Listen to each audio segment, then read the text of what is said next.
Eto no, may bago na naman tayong update tungkol sa Iglesia ni Cristo. Pasensya na kayo, medyo nahuli tayo ng isang araw. Kasi marami tayong ginawa, no? Totoo niyan. Inimbitahan ulit ako ng mga Iglesia ni Cristo. Ngayon, ang oras ngayon is December 18, 7:53 PM ng gabi. No? Dadalo po ako sa kanilang parang meeting ulit ng prayer meeting ng alas 9, sakto daw.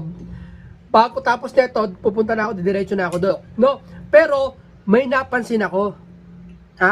Ito pinalabas ako ng mga INC. Nagulat ako, pinalabas ako. Parang hindi naman ako nagtampo. Naintindihan ko naman at naunawaan ko, pinalabas nila ako.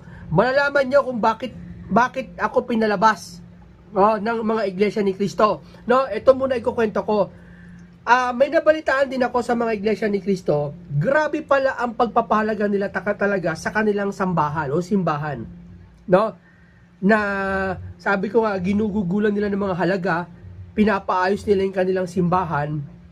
Tapos yung garden, ginugugulan nila. Tapos, yung dumalo ko sa kanilang prayer meeting, natalakay din nila yung mga yung mga gugulin nila. Yung may paglilinis sila, na magge-general cleaning sila bago yung nasabing aktibidad nila na Thanksgiving. Meron palang pinag-uusapan sila, plano na maglilinis-linis. Sabi ko, anong lilinisin sa loob ng Iglesia ni Cristo? Napakalinis naman. Saka wala akong nakitang butike. Totoo lang.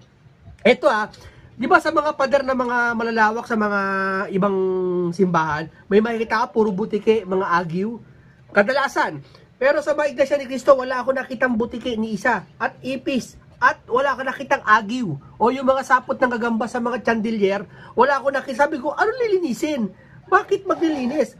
Ngayon, nagpag-usapan nila, may bibili mga sabon, pabango, pang-spray. Ang dami, siguro more than bugugul sila doon ng mga 5,000 sa panlinis lang. Talaga, lilinisin ang buong kapilya nila. Nahalata ako na talagang pinahalagaan nila yung sambahan nila kasi wala kang makikita, wala kang makikita dumi, anong lilinisin, di ba? Kahit sa iba, di ba, may mga dahon-dahon sa ibang simbahan, may mga dahon-dahon doon. Sila may mga puno rin pero walang dahon. Saka wala kang makikitang kapiranggot na papel o dumi man sa loob, bawal. At eto pa, bukod pala doon sa kadisiplinahan nila sa pagsamba at disiplina doon sa loob pagpasok mo, organize yung paglabas, pagpasok, di ba? May kumakanta, may nagpupuri, may nagsasalitang isang pastor. Bukod pala doon, meron palang na ako kasi pinagbawalan ako pumasok. Hindi ako pumapasok. Alam nilang bawal niya cellphone, di ba? Pero bawal pumasok. Bakit? Kasi nakatsinelas lang ako. Bawal pala nakatsinelas. Alam mo, lalong tumaas yung uri ng pagtingin ko sa Iglesia ni Cristo Mas lalo akong humanga sa kanila. Bakit? Ako talagang hanga ako sa mga Iglesia ni Cristo. Hindi ko nakita ito sa karamihang organisasyon. Wala ako nakitang ganito. Biriin mo, tsinelas. Yung nakasandas lang ako, naka-close shoes naman na medyo, tapos may nakita akong konti na paa. Saan ba yung tsinelas ko? Papakita ko sa inyo. Teka, nasa labas no? Nakita, nandun ako, nakapantalo naman ako. Bawal daw yun. Ganun. Hindi siya tsinelas, para siyang hindi naman close shoes, para makita kasi yung yung pantalon ko medyo bitin.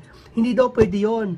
Kailangan daw pag pupunta ka sa pagsamba nila, papapasukin ka nila, pero pag sa susunod nakatsinelas ka lang, palalabasin ka nila. Hindi po pwede pa uwiin ka hanggat maaari. Sa una siguro tatanggapin ka nila. Pero ako kasi nakailang beses na ako, hanggat maaari daw, malapit naman daw ako sa bahay ko sa kapilya dyan, umuwi daw muna ako. Akala ko nga pinalayas ako Hindi na pala. Mababait talaga mga Iglesia ni Cristo. No. Ngayon yung bawal pala tsinelas. Hindi pala katulad sa iba.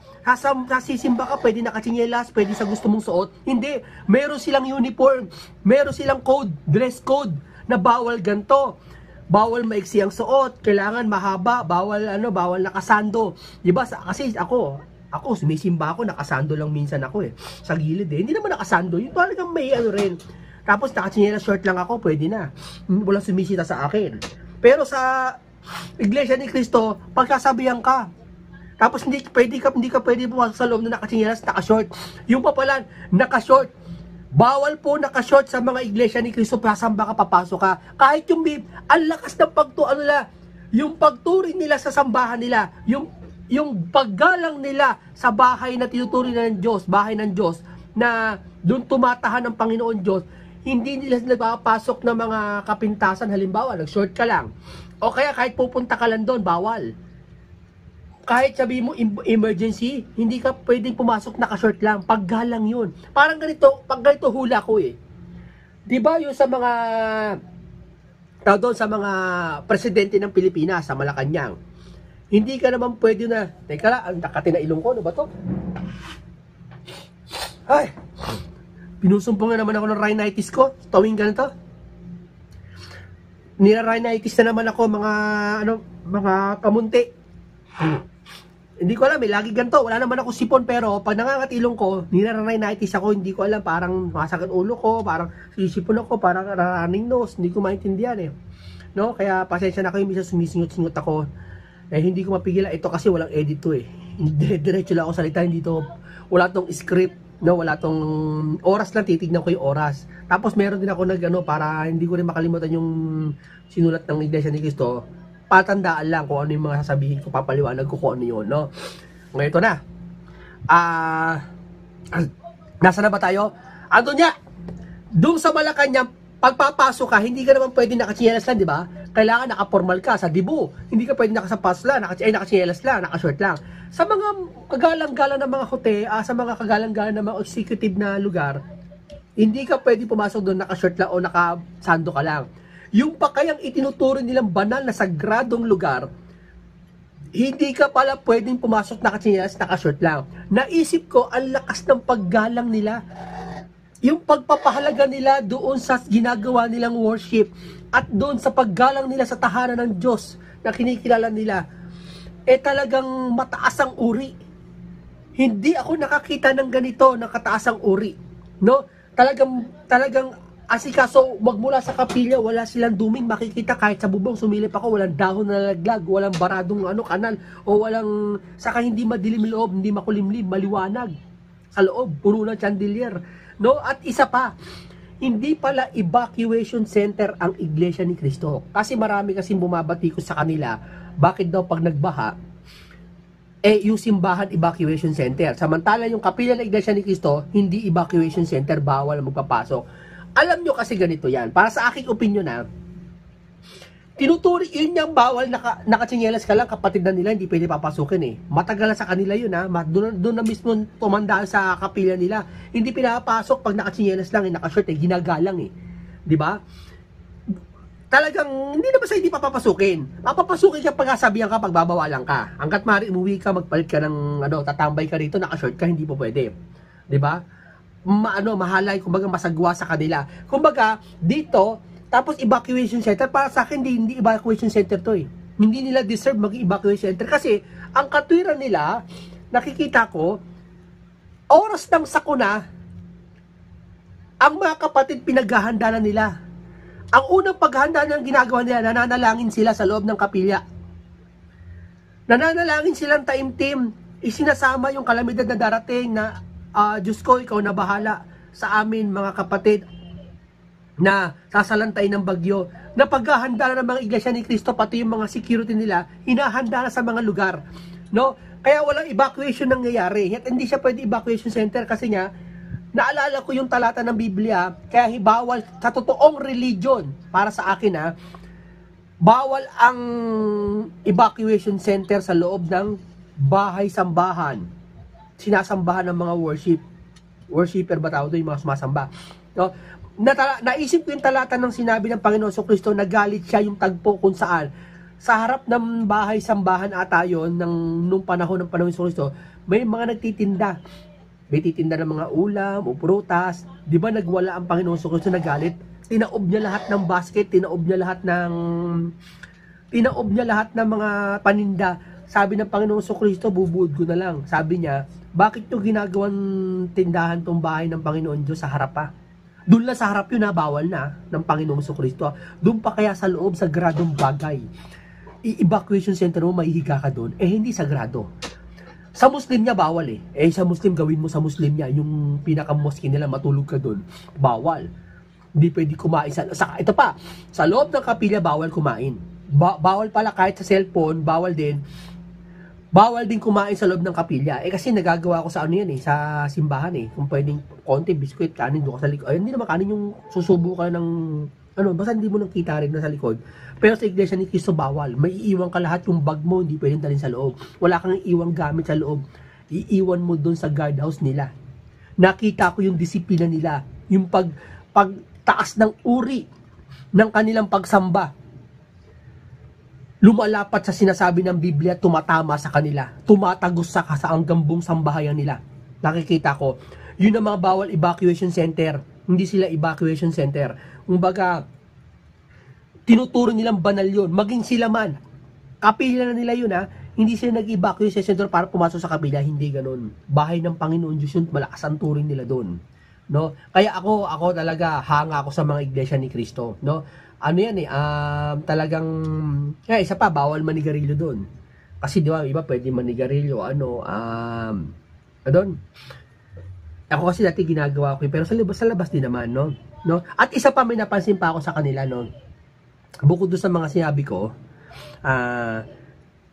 kasi, hindi prayer meeting nila doon, pumasok sa iglesia ni Cristo, pagpasok sa loob ng iglesia ni Cristo, magsisimula na yung meeting, prayer meeting, pagkatapos noon, may tinalakay sila. Tinatalakay din pala nila yung mga porsyento ng mga sumamba.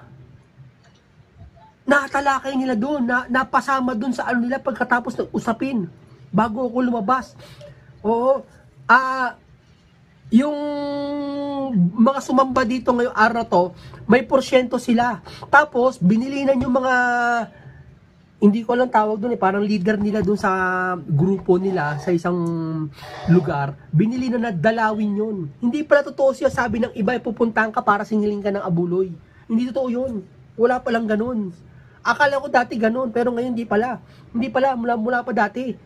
Kaya pala pinupuntahan nila yon, ipinapanalangin at pinapaalalanan kung bakit hindi siya nakadalo ng simba. Hindi siya nakadalo ng pray, kaya pwede ipanalangin doon, pagsasabihan, sa susunod ganito. Kapag nagkasakit, meron silang prayer, ipinapanalangin yung kapatid. Kaya ako, labis akong humahanga sa mga iglesia ni Cristo na sagrado yung, sagrado yung pagturing nila doon sa simbahan. Kaya pala, pinaasenso ng Panginoon Diyos sa mga iglesia ni Cristo. Sa tingin ko, kaya pinaasenso ng Diyos ang mga iglesia ni Cristo. Dahil mataas ang, di ba, ikaw nga, yung nanay mo, pag mataas ang uri mo, tingin mo, paggalang mo, di ba, wala namang magulang na, kahit hindi mo pa nga hingiin sa magulang mo, binibigay na Pag nakita niya nagwawalis ka, nakita niya naglilinis ng bahay, may kusa ka, binibigyan ka misa kahit di mo pa hinihiling Yung mga gusto mong bagay, lalo pag magulang, mayroon naman. May kakayahan naman bilhin yung mga bagay na gusto mo, binibili niya na para sa iyo Oo. Ganun ang turing nila sa kapilya. Kaya yung Diyos natutuwa sa kanila. Hindi dahil sa kapilya. Kasi may masasabi ang kapilya daw gawa ng kamay ng Diyos. Hindi daw gawa ng daw kamay ng tao ang kapilya.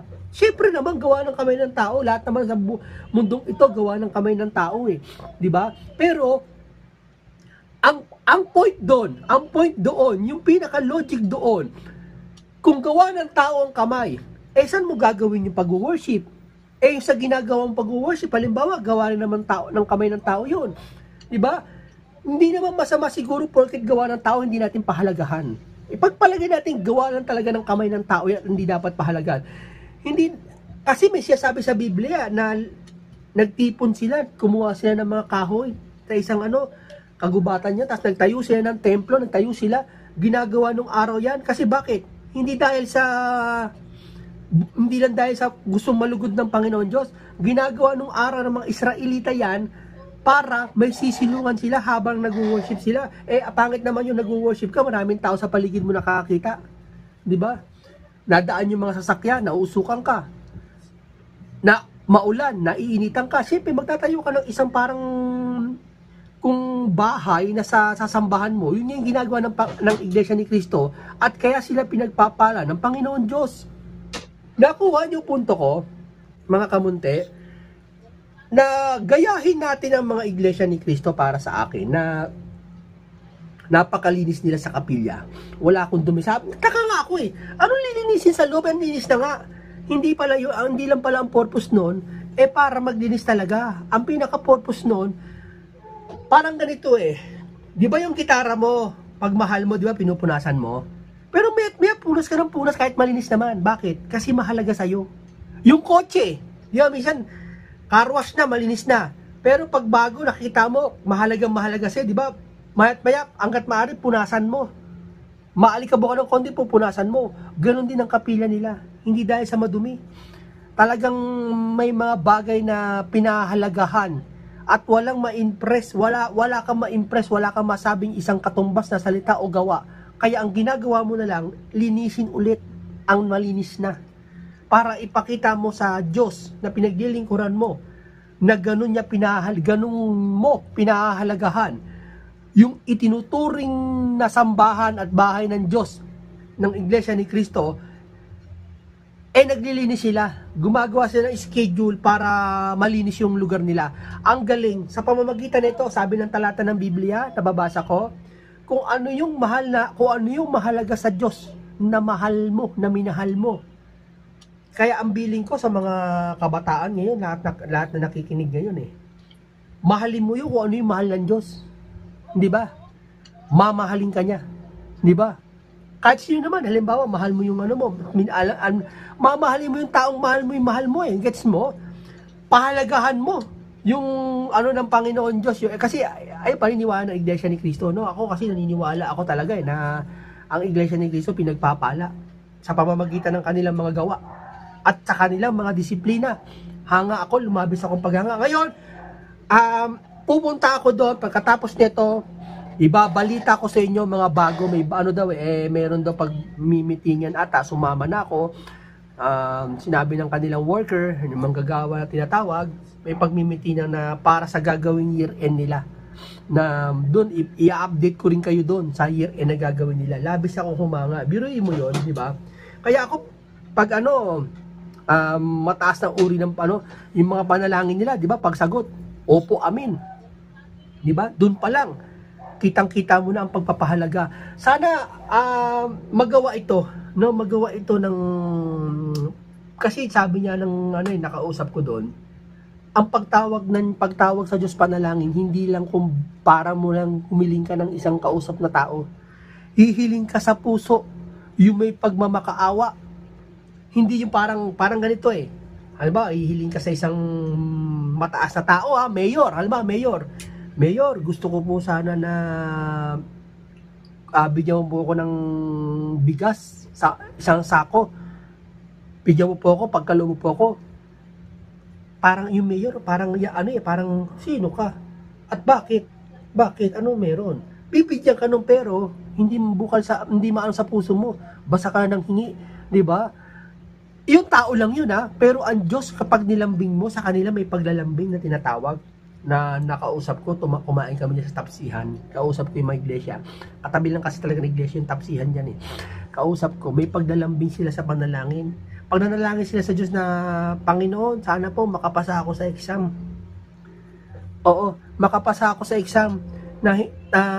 Di ba sabi ng Bible, ipakilala mo ang panalangin mo sa Diyos. Hindi yung sasabihin mo lang kung ano panalangin mo, ipakilala. Ibig sabihin, ipakilala parang ganito. Panginoon, meron pong darating na exam sa itong Lunes. Wala po akong kakayahan sa sarili ko. Napakahirap nun.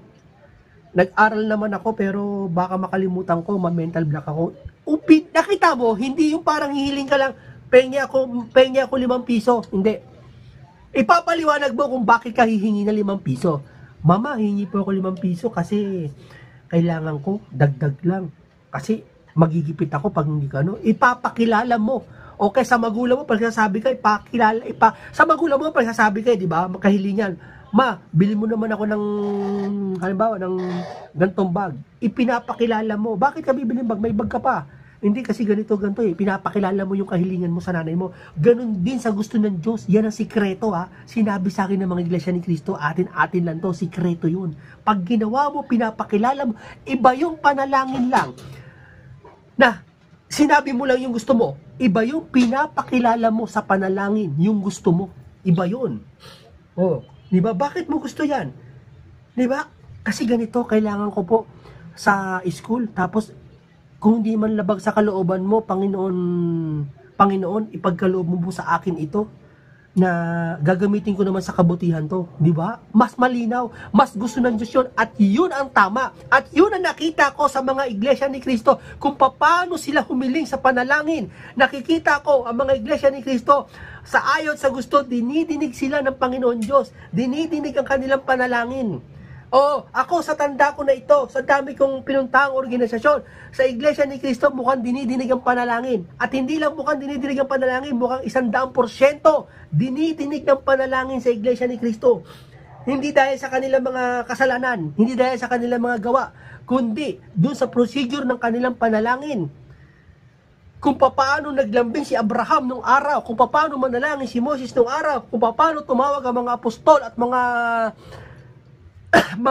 propeta nung araw. Ganun procedure ang ginagawa ng mga iglesia ni Cristo na hindi ko halos nakikita sa karamihan, at iglesia ni Cristo lang nakikitaan ko ng ganun. No? Oh, bukas i-update ko kayo kung ano mangyayari ulit. Medyo ganado na tayo at tumatagal na tayo. Medyo nagmamadali na ako kasi pupunta na ako dun sa kapilya na inimbitahan ako. Ha? Sikreto lang, atin lang to, no?